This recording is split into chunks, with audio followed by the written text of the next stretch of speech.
Hey, hey, hey, welcome everybody. You have found yourself on Comping Cali-Rado, where once weekly we get together to evaluate the states of either personally, we like the Northern California, but we'll look at Southern California with Renee, who will be here shortly, or anywhere in Colorado. My name's Corianne. I'm licensed here in Colorado, but I mostly wholesale and prefer to work the investment deals. And I'm here with my business partner and other half of my brain, Austin. What's up, So Austin? How's your day been? very long and tiring. We didn't talk all day. Yeah. Yeah. Were you on the phones today, or were you evaluating deals? Well, I was evaluating a lot of deals for our team, Nice. MLS stuff. Guys, this is business. You often end up busy all day and then having to catch up. So we do it live for you guys. But our main goal is to bring our knowledge and the many, many, many comps that we have done to you and your properties. So if you are joining us now live and have any deals that you would like to look at together, we would absolutely love to do that. If not, we are literally just going to shoot the shit and enjoy an hour together and see if we can find any deals. That's kind of our thing. Renee will be here a little bit later. While we wait for all of our friends who might need comps, the deal with Miguel, calling Miguel, working it right now. He said that it's possible that we could get it under contract at that right number because get this is so good. The agent doesn't like the higher offer because it's a hard money offer.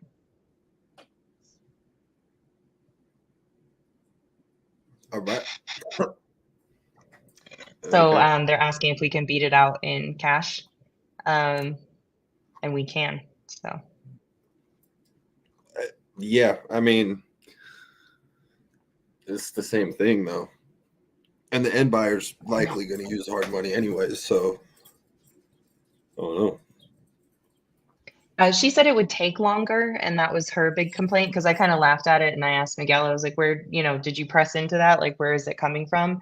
And yeah, her big thing was, I'm afraid it'll take longer, and that's not something that we want. And I just don't think she's very familiar with the hard money process. And really, it's all about speed. They want to leave their trash, they want to take their RV and run, basically. And I'm like, well, that's additional costs. So just a note. You gotta get more dumpsters for that kind of thing. Yeah, I'm looking at the photos right now. Seems pretty clean though. Actually, It very clean. does. It's got a lot of like junk, like open those drawers and you're pulling up a dumpster, that's for sure. Yeah. Okay. But it's not so bad. So what does their ideal offer look like? Like in terms of closing, like timeline? Well, I told them to do a 5 business day inspection, and that was an important part. And it sounds like it's the earlier the better on the whole closing aspect. If they want to just leave their junk and take off, the timeline on closing shouldn't really be that big of a deal. All right. But I pressed on that, like, give us a little bit more on that motivation and what they would want to see in terms. And I'm still kind of waiting. It seems like the cash to hard money aspect was the most important. Okay, that works. Trying to see. Oh.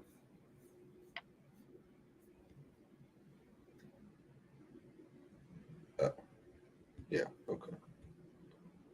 Welcome, y'all. You are on Comping Cali-Rado. My name's Corianne. I'm licensed here in Colorado, but I also buy in Northern California. We are just here to let you borrow our brain. We're happy to comp your properties and just talk through. Most people know me from Straight Outta Comping. That's where I'm the co-host of Jamil Damji, who is the GOAT at comping and comping quickly. Here, we take it nice and slow, and we like to look at the property and we like to talk about strategy, but we're still implementing those same appraisal rules. So if you find yourself here, we're glad you've joined us. It's all about comping, and feel free to drop an address. We're happy to look at it with you and for you. Mm. Any of the deals you looked at today good? I mean, they're all on the MLS pretty high, so kind of not really. Speaking of, I have to poke here because I don't understand why these haven't gone out. Excellent. The other aspect is I was curious if Dara ever heard word on her retrade. I don't think so. It was. Did we put in a backup on that, or was it a different one? We did a backup. I don't think we did. I wanted to wait for more information, but I'll poke Heather actually right now to put another one in there. I'm like, what are all my notifications? It's you shifting things in our properties. It sets off like notifications for the whole team. Yeah, I know it pisses me off. When I do like a bunch of stuff, or like if I'm adding a bunch of tags to a card, because they're set up everywhere, so my computer will start beeping, my phone will start beeping, and then I'll get emails, and then I'm like, Jesus, okay, and then Trello's already beeping. Oh man. What's up, DB? We chat on IG all the time. I thought you had a property that you wanted to look at.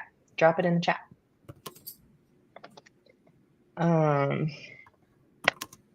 Yeah, I don't know if I think like the best self would probably know how to set off those notifications while you're moving all those properties.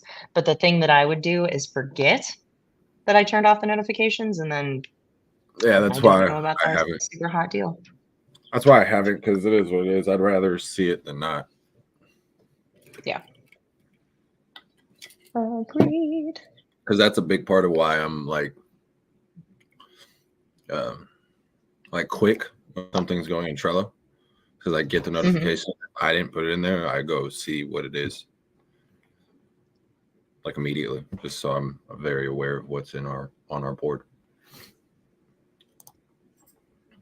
Side note, that Willows deal from Uncle Lanza, I have got zero traction on it, and neither has he from the last time we spoke. But this population of this town, I'm fairly certain, is like 4,000 people. So plays a factor. How far is it away from something bigger? It's like 20 minutes away from Chico, but same kind of thing. I mean, Chico's has a population. Majority of their population is at the college. Can you show this to me on a map? Because I'm still trying to learn our favorite buying zones in. Yeah, I'll show it to you on our map actually. Ooh, perfect. Yeah, because it's so similar to Colorado in terms of like, you go down the wrong road too far and you're in a tiny town. Yeah.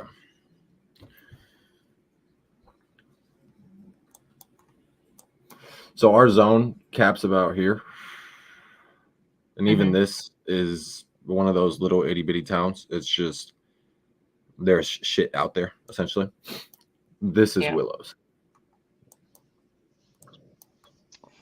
So as you can see, it's this is about a neighborhood, and then they have a Walmart and a hotel. Have you done any like just direct privy buyers in that area search? Yeah, there's 2 flips that have happened in the last year, and I called both of them. Nice. And I'm guessing basically this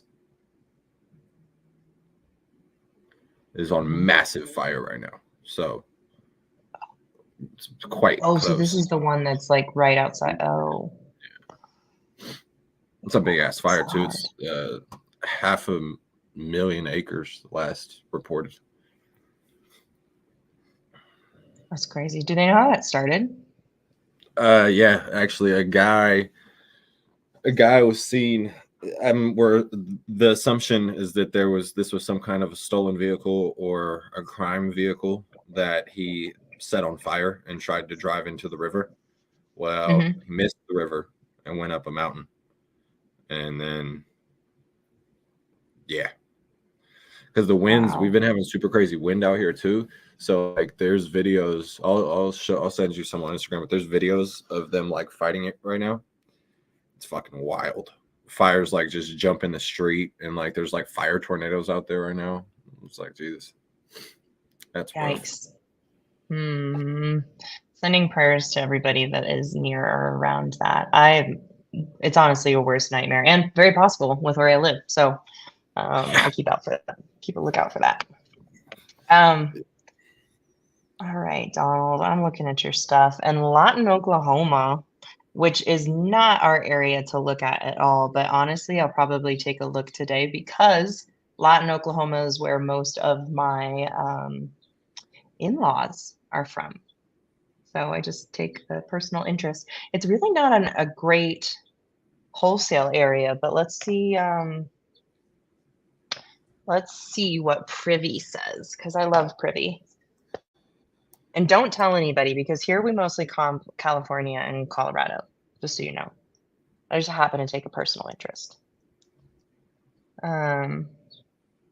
This is 2 properties on one lot.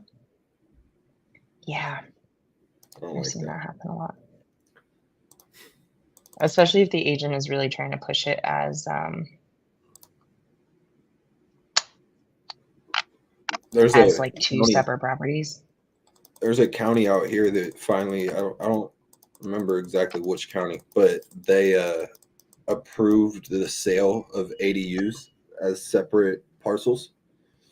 No. Or as separate properties, which I don't know how that works, because you could buy the ADU, but then like how does the backyard get split up, or does it get split up? Or do you just own the ground at your house? You know what I mean? Yeah. It sounds like a mess, honestly. I feel like the county would be the one that's like, save us. 700 square feet is small. He wants to see, so it's a duplex plus some kind of an ADU. I mean, honestly, my immediate take on it is just because it's listed at 30K each. So it's total of 60K. I mean, and it's been on the market for 44 days without comping it. I'd say the only place you sell this is like 15 grand total for both.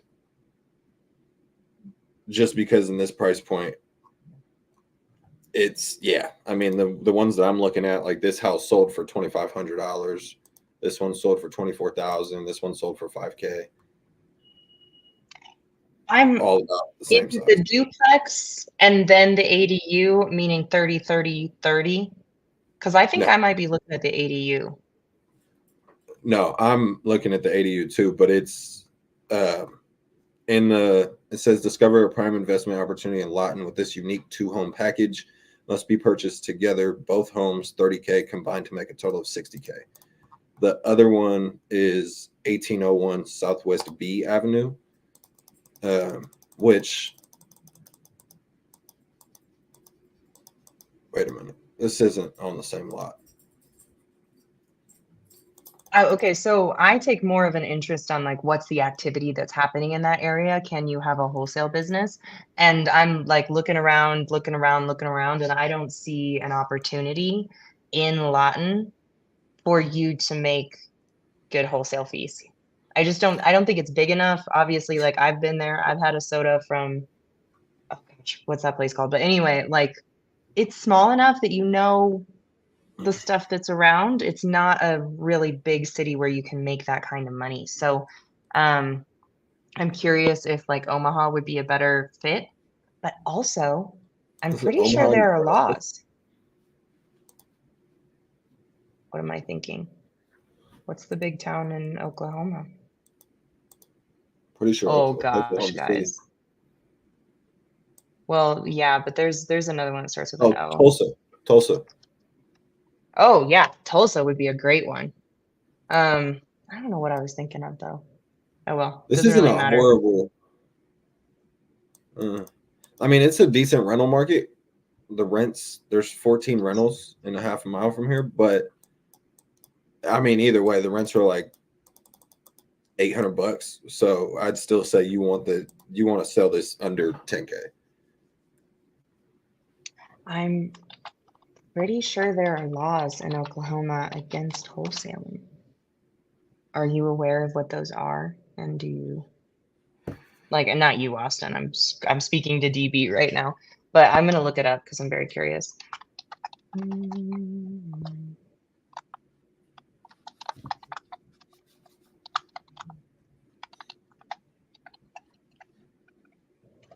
I got a new keyboard and now I sound like an AI when I type.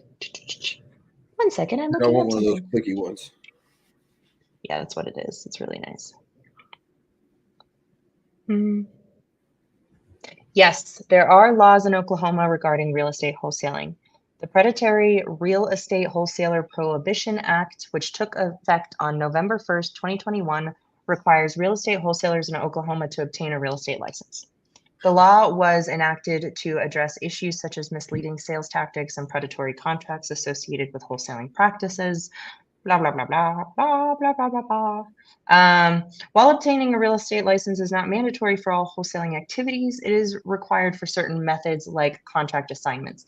Double closing, where the wholesaler temporarily opens the property before selling it, does not require a license. Okay, so you could double close, but you got to double close everything. And double closing costs on a $30,000 property is not enough money for your time. I can promise you that. And I mean, if Section 8. you look at everything that's sold on the Southwest alphabet streets, it's the highest sale for, and this one was, I'm pretty sure post flip was $24,000. The other lowest sale is $2,000. So I look at that, and there's not even enough to make a whole. I mean, you have to get it for like $1 to make any money here. And the question, if they're Section 8, like we should have started there, because then we evaluate it differently based off the rental prices that the government will pay you to own it. But still, I would want to have some connections with specifically Section 8 buyers there to get some feedback from them. And by the way, it's mostly a 1% rule. So I would disagree in this price point. What do you think well, yeah, and we wouldn't know because those aren't our markets. But I mean, just in general, I would disagree in this price point. I think if rents are under $1,000,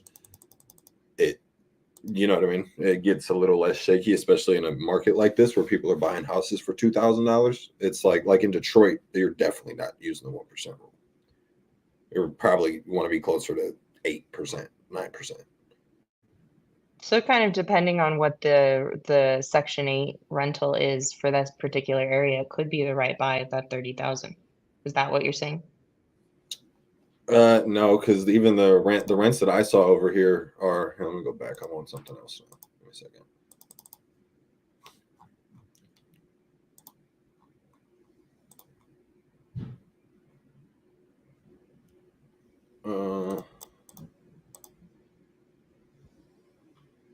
The highest rent is $875. So honestly, what I would do is I would call the owners of these rentals and ask them where they would purchase. But I got a couple more properties that I can see now, and one of them sold at 70 and one sold at 53, but nothing in this immediate area. Will you show your screen so he can see what a rental looks like, so he can go search this on his own? Because his numbers are higher in regards to what the single family is, I guess, in this area. But really, that would be the move, is to call people that have purchased rentals in the area and kind of have some of that conversation.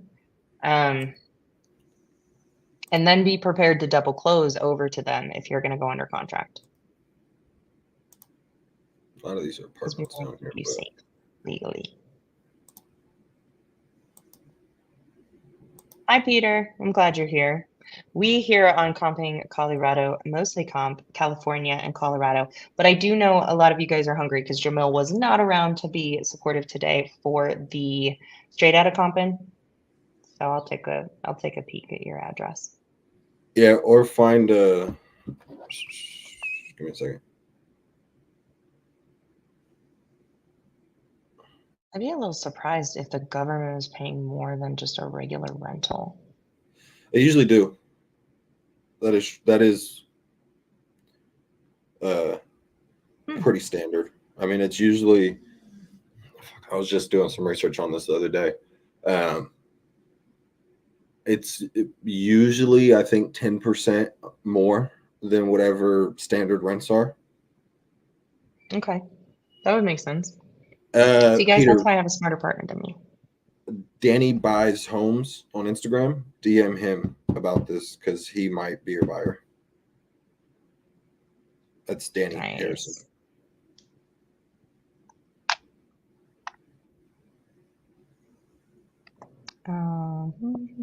DB, I'm curious, are you only working in Oklahoma? Is that where you live? I want to know both of these things. 9-2. Peter, do you have this one in Jonesboro under contract, or are you trying to get a buy price? Talk to me. Talk to me.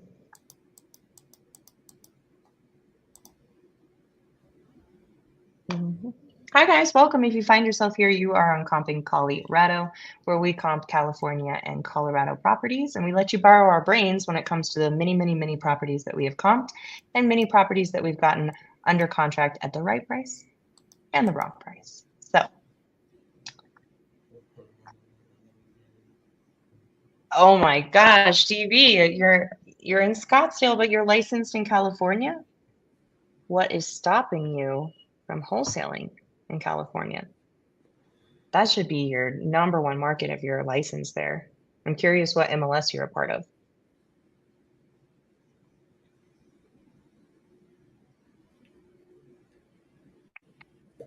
Good stuff. Alrighty. I don't like to waste time. I'm gonna see if I can find a deal. I'm pretty. And if you guys have anything we could comp, that would be great. Peter, I really want to know if you have this one under contract before I help, because if you need more of just like a peek to kind of push you in the right direction on buy price, I'll take the time. If you have it under contract, just go straight to Danny. He's got you. The offer is waiting for acceptance. Okay, great. Just go straight to Danny. If you've already got an offer out there in the world with the agent, he's the guy that's going to be able to confirm it. He might actually be the buyer too. So. And he's actually in Georgia right now, so he might go down there. He's in Georgia purchasing a house, actually. I'm gonna say he's not always that way. No. Just bought a big ass house out there. Zero money down on a $1.1 million, 6,000 square foot house. Solid deal. Okay. One of our many awesome AC partners actually just stepped away from a Keegley team. And she's been calling me a little bit, and she sent me a cool idea for a deal. I don't know if the numbers align, but it is in a pretty cool, hip, up-and-coming neighborhood in Denver, and it has a bar, a gallery, and 2 rental units. And I was like, will they take creative? And I'm waiting to see what I hear back and if I can evaluate it, because if I can purchase it creative under where it already has its rental prices, because the bar is leasing it, gallery's leasing it, and it's full on the 2 rentals it has, I'm like, would buy. Yeah, that's very much your world anyways. Totally. I might Peter, actually know the gallery. At Danny Buys Homes on Instagram. Yeah, I'll type it in here. Yeah. Danny DANNY Buys Homes. Mm-hmm. Mm-hmm. Yes. Perfecto. Hey guys, how are you doing today? This is so much more chill than straight out of comping. We want to have like conversations with you. We want to hear what's going on in your business. We want to support you if you have anything that we can comp for you in California or Colorado. That's what we're here for. And we show up every week on Wednesdays, 4 p.m. MST or 3 p.m. PST. What'd you find? Oh, this is so Renee's neck of the woods. She needs to show up. She's gonna show up, guys. She's just busy.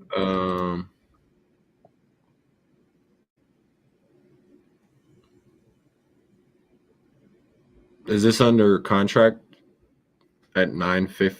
Is that what 150K discounted means? I would imagine.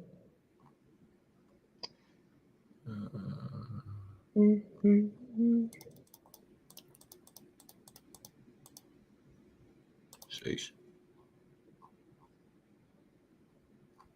Only in California can you list homes like this for $1.1 million.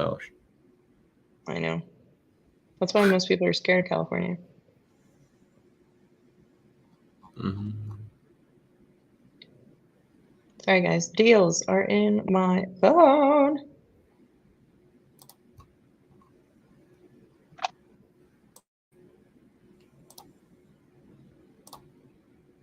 Hi, Robert. Glad you're here. You, too, are a respected member in our chat. How's business going? I'm really curious, Robert. I know you were progressing and taking time to unlock chambers as you were going. So, like, how is it? Yeah, I think this is probably about a 1.2, 1.25 ARV based on this one. But also, when did that one sell?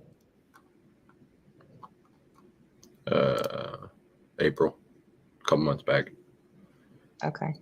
But I mean, just in general, there's kind of a lot over here that would warrant that. A 1.3 might be possible, but the only thing is both of these have a much better elevation than this, obviously. But it could definitely be fixed. I mean, you could clean up the landscaping and probably rearrange how this roof line sits. Yeah.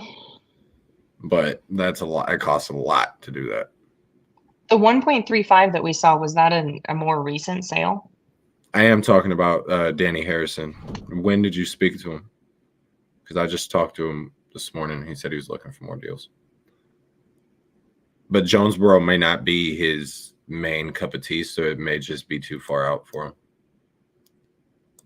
And I wasn't specifically talking about Keighley in Georgia, but I have a connection for you if you need them as another dispo partner, if Danny does say no. Renee, do you want to come up on stage? I see you, but I didn't want to just like slap you up here if you're picking your nose or something. Hello, everybody. I just am so blessed to have collaboration and partnership. So, real estate called. I knew I was going to be a little late, and there's nothing I could do about it. So thank you, everybody, for just being taken care of. I definitely don't feel like I have to be here. I get to be here amongst these two beauties. So hello, everybody. Glad you're here. Welcome. Thank you. Just as a reminder for everybody that's here, Renee and I host a podcast every Tuesday. It's Ask an Agent Anything, where we bring amazing guests and we literally talk about all sorts of things, like everything related to business and sometimes not. And we like to further that collaboration on Wednesdays by getting into the numbers and getting into the details and really just trying to bring you guys value. If you're not in the chat, we would just again sit here and probably look for deals together because we don't have time to sit on our thumbs. But she is your South California specialist, so she showed up right on time since we're in the West Hills. And yeah, you guys can connect with her anytime to work with her in the same way that you can with Austin and I in NorCal and or Colorado.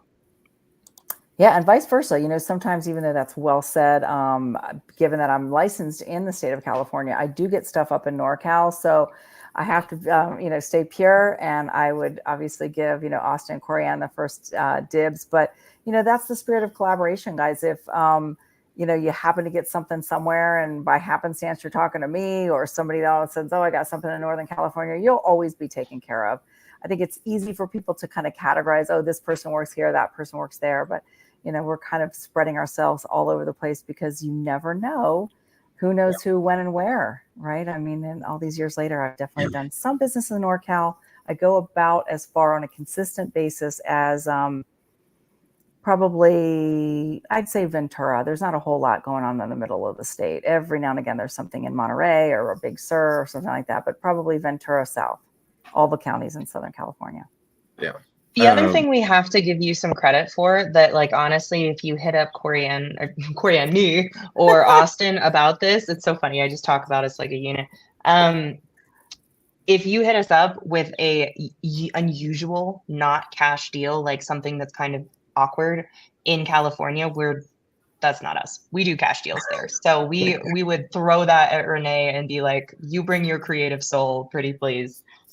Because we pretty much like to stick to the basics. Actually, on that note, yeah, let me ad lib on that. So Please. As much as this show is about, wholesaling or the primary audience, the primary eyeballs are about like fixing and flipping or wholesaling.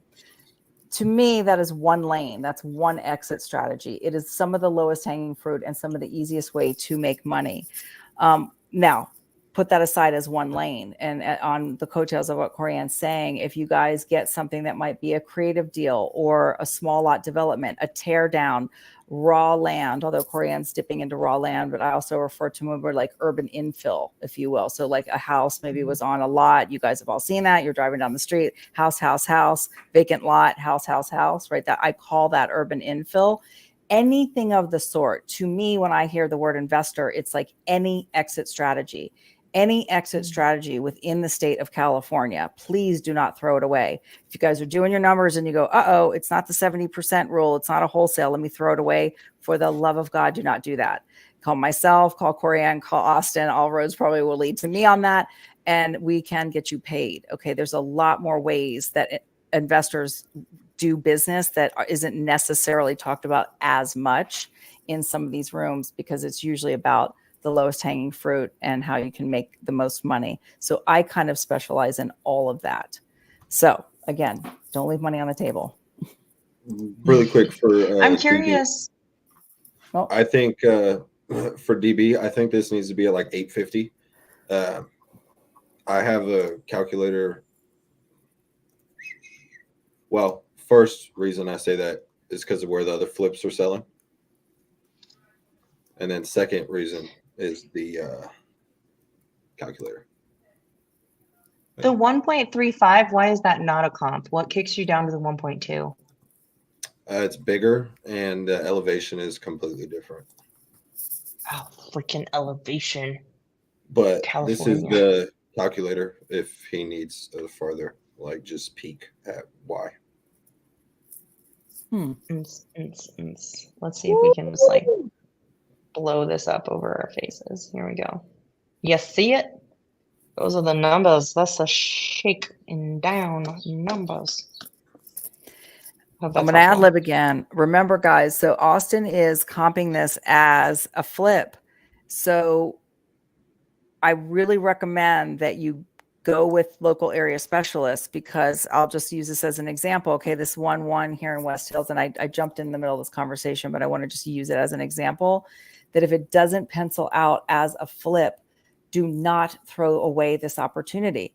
If any of you are going to be in California, particularly Los Angeles County, you're going to see that you're going to get beat out on a lot of the wholesale based prices, because in SoCal particularly, it is more of a value base. It's a forced appreciation. So if that house is not technically going to be able to be flipped and you can add on, your fee onto a wholesale, it doesn't mean that maybe if I put my eyeballs on it, that I can see, can there be a garage conversion? Can we put an ADU on there? Where can we force appreciation to where we can still contract it at a price that may not be a wholesale price, but we can still get it contracted and sold?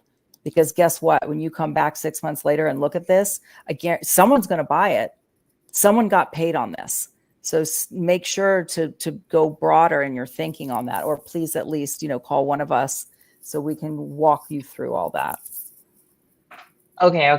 I like this because this is true. Like, we are going to give cash offers for a flip. That's how we run our business and our model. If you were looking at this, like, can you process loud in front of us or share your screen and look at this property as to what you would be thinking or trying to push this potential property into? Because I kind of want to see your creative mind go that direction and see where it might land, because I'm really into the cash offers. Yeah, no, it's great. Cash offers are it's quick. And there's nothing wrong with staying in that lane. What I'm recommending is, even though that you may not want to do all the things that I'm saying, it's that if you've captured the attention of an agent or an investor that has an opportunity in front of you, we spend a lot of our human minutes just shaking the tree to get opportunity. If you don't want that opportunity to follow it through to the end zone, then that's fine. Refer it out, right? That's what we would say as a retail agent, refer it out. And that way you can still get paid. Are you going to make 100% of the paycheck? No. You'll JV it. You'll get a referral from it. You'll get something, but I guarantee you it's going to be the most amount of money you make for a phone call. So let's see here. So if you, can you show me the photos again? And I can tell you already West Hills. When I think West Hills, that's the West Valley of the San Fernando Valley, the West Valley. It's very family oriented. That's kind of where you go with your kids. The schools are good out there. So already who's the end buyer, right? It's pretty much going to be a family member. It looks like it's close to some walking trails. What I like about the Valley, the streets are wider. See that? The streets are wider. It's not as noisy. So people think of LA as like Beverly Hills or West Hollywood. This is still LA. You know, this is like a nice place to live. Well, clearly you can't put an ADU out there because it's the pool. That's what people expect in the Valley. It gets very hot in the Valley. The Valley might be 100 degrees, and over in Santa Monica, it's 70, and it's only 15 miles away. So that's why people have pools in the Valley. I can't really see the pictures great. Like what I would do secondarily, that I'm not going to take time here, is I would then open up another tab and I would Google Earth this. I would literally go to Google Earth. I can't remember the URL, googleearth.com. I'd put in the address and I'd start zipping around the neighborhood just like this. But I don't think there's any ordinances that I know of off the top of my head in West Hills, but maybe you can push out the front a little bit, you know, make the house a little bit bigger. That's a big house. Maybe like the side, right? The front left, like maybe you can put another unit there. People like to have their garages in the Valley. So I don't know about converting the garage, but it's just a topic of conversation. Maybe you can convert the garage. And with the SB8, SB9 stuff in the state of California, essentially, I'm making this very simple. Essentially, you can convert your garage and actually put a separate address on it. So you're basically turning your single family residence into a duplex. Yeah, that's how I'd be thinking on this. And interesting. So, yeah. Two things come to mind. One, I want to point out and like make sure that people caught it, was that the area that you and I will always agree, even if you think more creatively and I think of a simple wholesale, is that one word, motivation. Like if you have already worked enough to the point of talking to an agent and they are expressing motivation of needing your assistance in getting this property off their hands, or the seller needs whatever, that's where I will spend the time to find whatever possible creative play I can, because you're right. We put marketing dollars to get their attention in the first place, and now they have a need. And those two things together normally end up in a paycheck. So like, yeah, I agree with you when you contextualize it in that manner. And then the other thing that I want to point out is that everything you mentioned here was kind of an addition play. Mm-hmm. Like you are almost looking at, like, it really is like the most forced appreciation you can get is to pop that top or expand that garage or change the square footage, change the public records.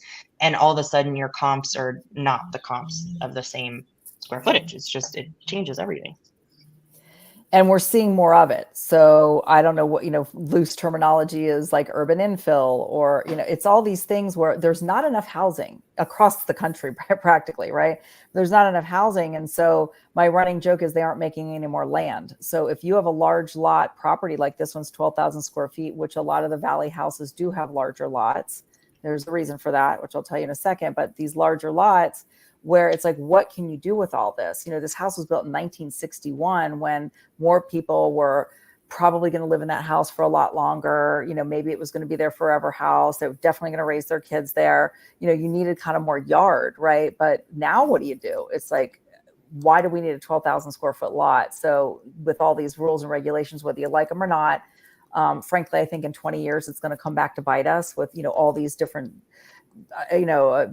whatever, an apartment here, a condo there, or this or that. It's a little wonky. A lot of people don't like it, but they passed it and people are taking advantage of it. So, you just want to deal with what's in front of you right now. And that's not my opinion. I've talked to a lot of developers, really small lot developers, like true developers, where they're tearing down and they're building something. And many of them do lots of different things. Even though that's their day job, they'll still flip on the side. And they will always tell me that greater Southern California, most of the stuff that's kind of LA, San Diego, which are in Orange County, the 3 most expensive counties, and everything in between. But it's so expensive here that you can't always make your money flipping unless you go direct to seller. So if you're using the agent approach, plus you're utilizing another dispo, you've got more money on top of it. You better have some kind of a value add appreciation, or you might go broke trying to wholesale. I mean, really, you got to think out loud in California. I find this interesting because just on the Colorado side, when it comes to that kind of forced appreciation, what I call a pop top, the buyer populace has dwindled. It does not mean that they don't exist or that it isn't happening, but I would say like beginning of the spring time, I was talking to a lot of people that would take those on. And now with some of the shifts that are happening in actives sitting, that's an additional risk factor. Anytime you are taking out a wall, especially an exterior one to extend or a roof, the risk factor goes up. And in Colorado right now, I think there's a little bit of risk averse to that large of a play. People would like to stay within that square footage. Also makes it easier for us to comp. Would you agree with that, Austin? Because you talk to our buyers more than I do. I just get feedback from you. I don't know really any buyers that are willing to do those right now. A lot of it has to do with permitting, to be honest with you. Denver specifically just isn't really playing ball right now at all. Like, you know what I mean? Like I had a buyer who basically the city told them that they lost his permits. Oh God. And his plans, and they wouldn't accept them virtually. Oh. So he was like, all right, well, we've been holding this property for 8 months with not a hammer swung. Can we get them, like, what's going on? So that type of stuff isn't really a play right now. Granted, I know that with all the new bills and laws that they're passing out in SoCal specifically, if they're going to, push people to do these things and give people incentives to, do ADUs and all these things, they kind of, for lack of better words, are going to have their ducks in the line when it comes to permitting.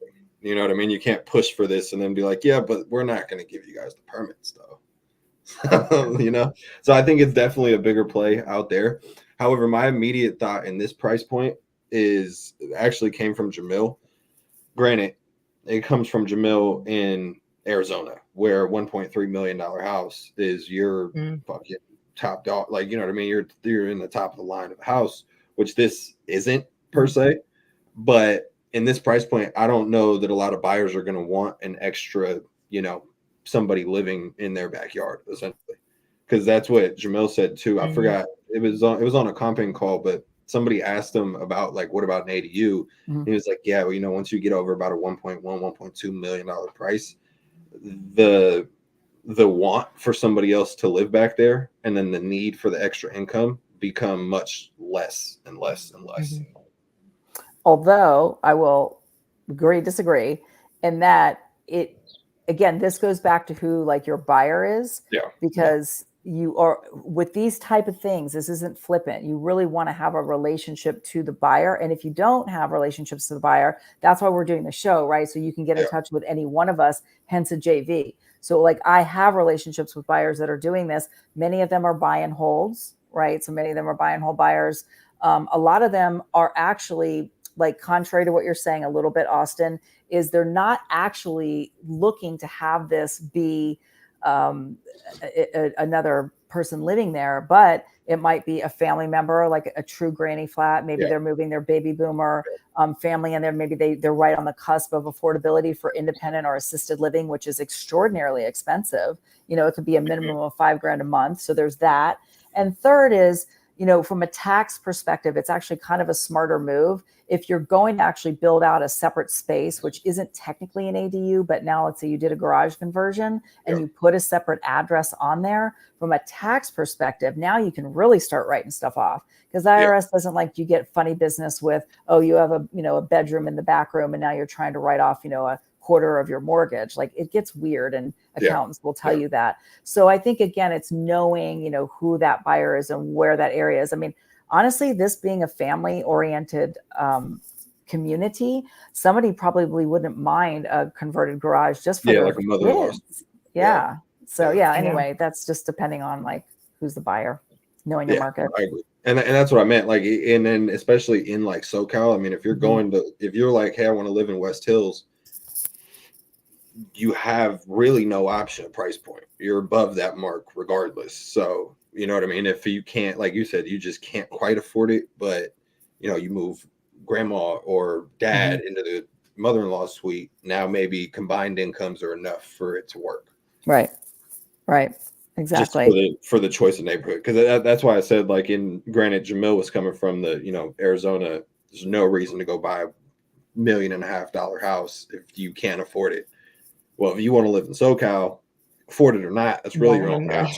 Yeah. You don't really have much wiggle room there. So.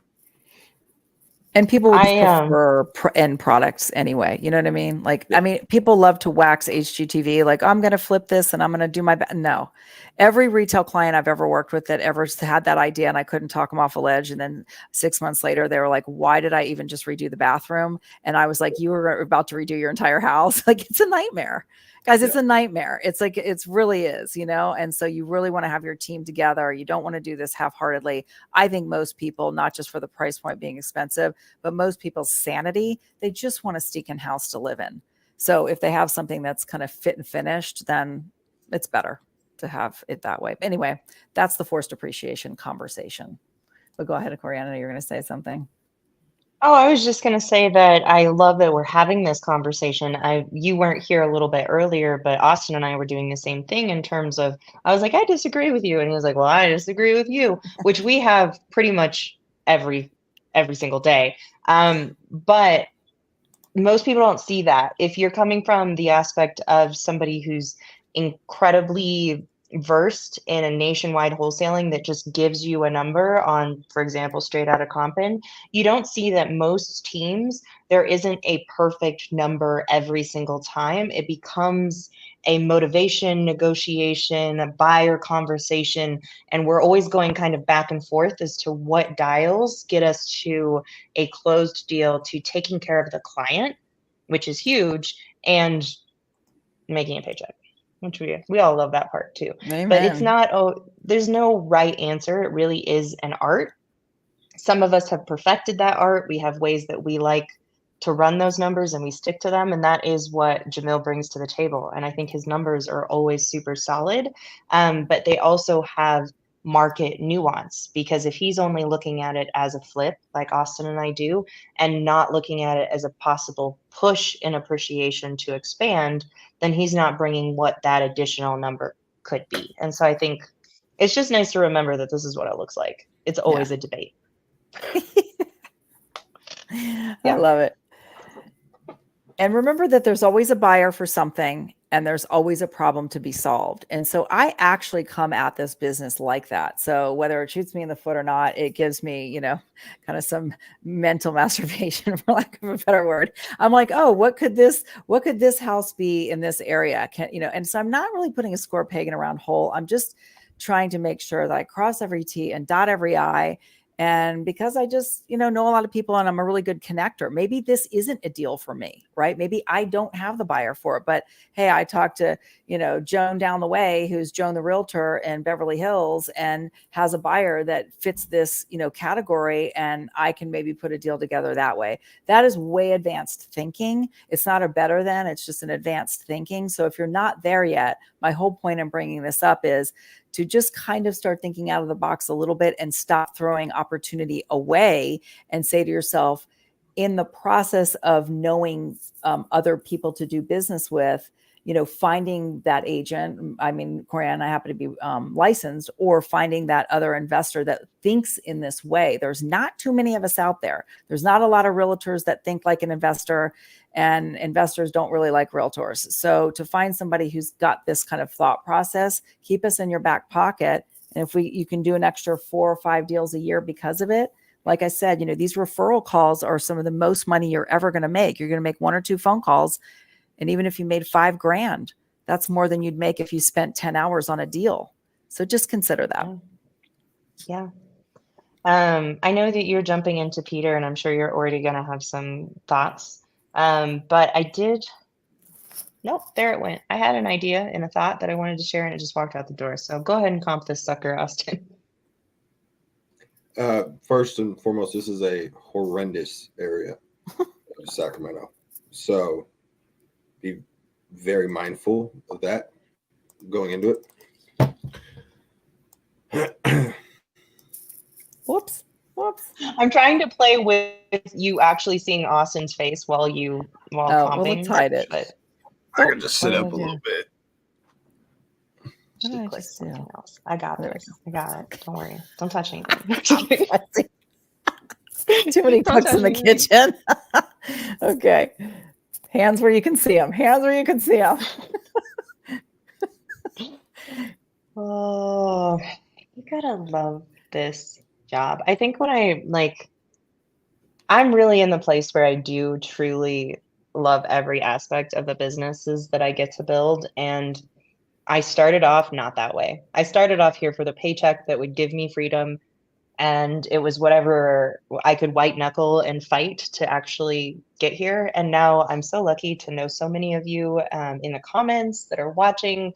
Renee, Austin, I have a blast every single freaking day doing this. Oh, shit. Y'all aren't even with me. My bad. Oh, yeah. Take us there. Thank you. We're on Zillow.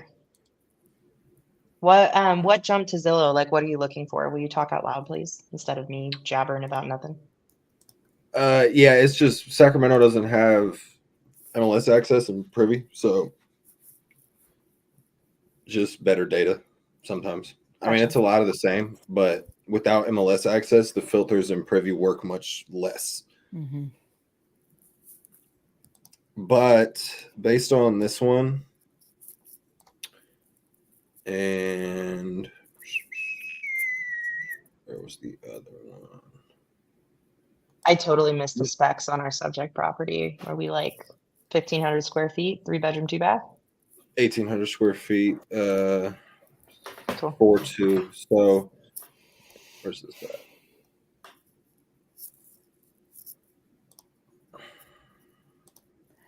It's 6. It's almost 7 here, and I've missed happy hour. Is this call for a beer or what? Should we do hump day, beer day comping? Is that what we need to do? I was trying to get a straight out of comping whiskey session. If I sent a bottle of whiskey to Jamil, would he be willing to drink it for a 2-hour comping session? Because I think it would be so much fun. And I got a bunch of people in the comments who were totally on board for that. I don't know if Jamil loved it, and that's fine. But we could do it here. I like it here. What about if you miss an ARV by a certain percentage, we're doing Pong comping? Yeah. Who's been out of college for a minute? Me. That's so funny. Well, we'll bring it back to you. I'd say you probably have a 525, 530, just because there is higher ones like this one. But this little pocket in particular is I'm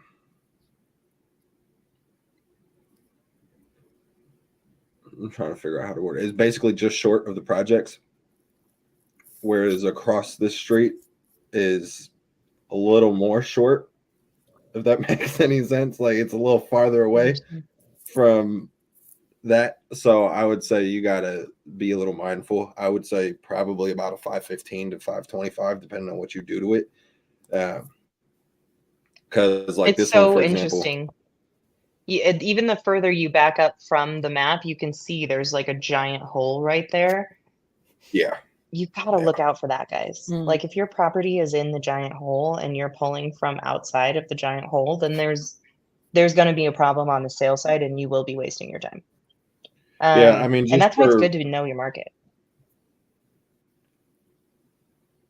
In general, basically from this whole little pocket in between these freeways and 65th isn't great. This whole area. but corner, yeah. you can still see that hole right there in the middle, Wow. along with right here. Mm-hmm.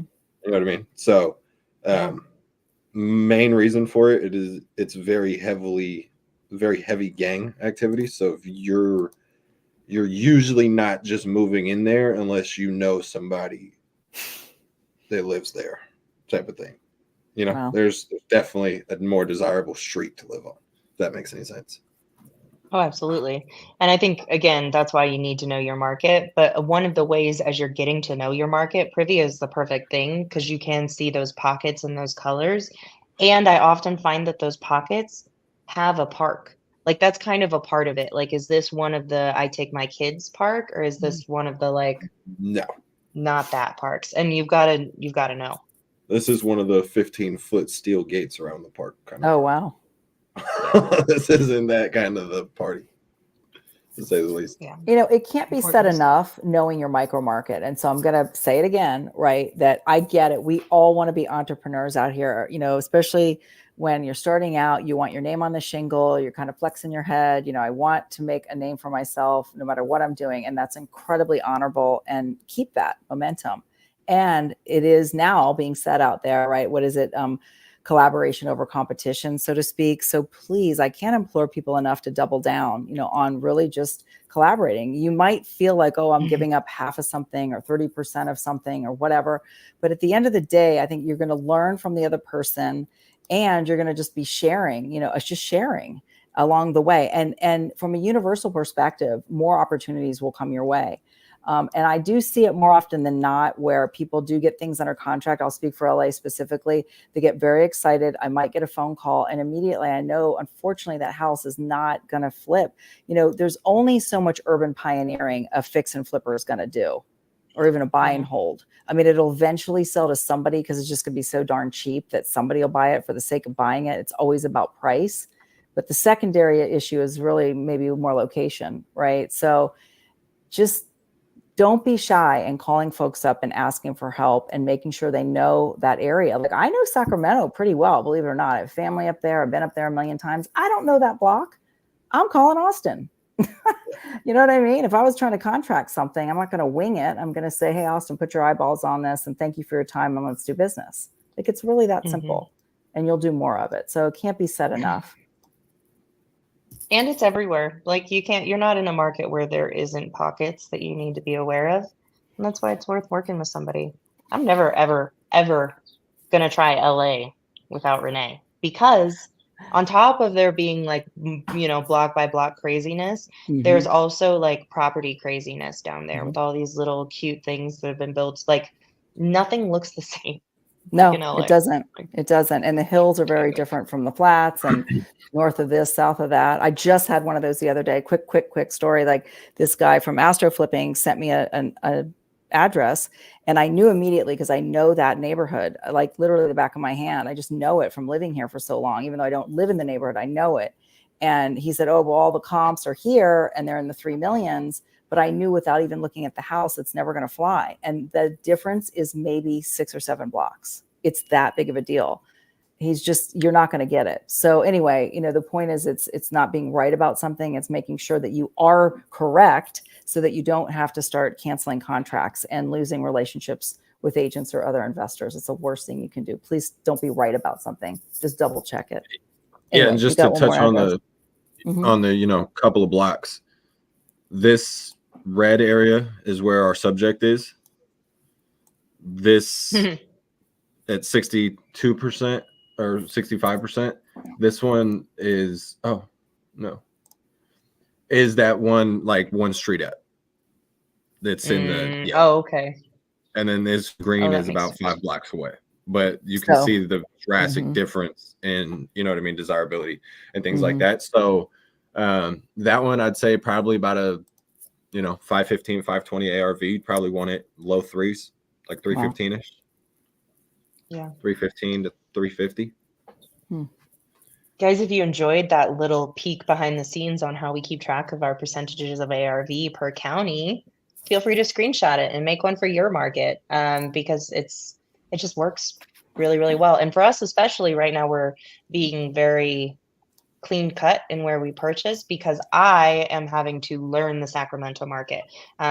Austin's boots on the ground there. He's been very kind in letting Colorado be our first market in our company because it's one I know well, but now we're expanding to where both of our brains live. And he's having to hold my hand because I'm like, but there's a park there. And he's like, there's a huge fence, Corian. You know, like that's basically the combos that we're having right now. All right, y'all. That has been a full hour of fun comping. We come back every week, same time, same place. It is 4 p.m. MST or 3 p.m. PST, and we want to see your businesses grow by having more conversations that are like this. You need other eyes. You need people that can give feedback. And of course, we would love to close deals with you. Anything else to say to the people before we see them next week, Renee? I love this. I love you guys. I thank you for everybody who's just stuck through the hour. You know, this is the non-sexy kind of part of real estate, although I find it to be a lot of fun. So, you know, the only way out is through.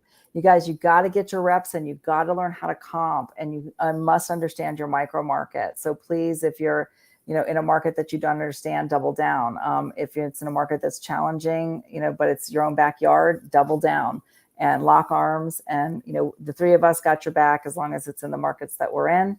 And then, you know, just keep coming back and keep learning. Yeah, real rough cut, quick numbers for Donald. I'd say you're probably like a 450 ARV on the San Bernardino one. Pick it up like high twos. Ooh. Yeah, he can't help himself. He can't even stop comping as we're leaving the video. He's like, oh, numbers. But good. I'm glad. I hope that helped, EB. You hit me up on Instagram all the time. Feel free to continue to do that.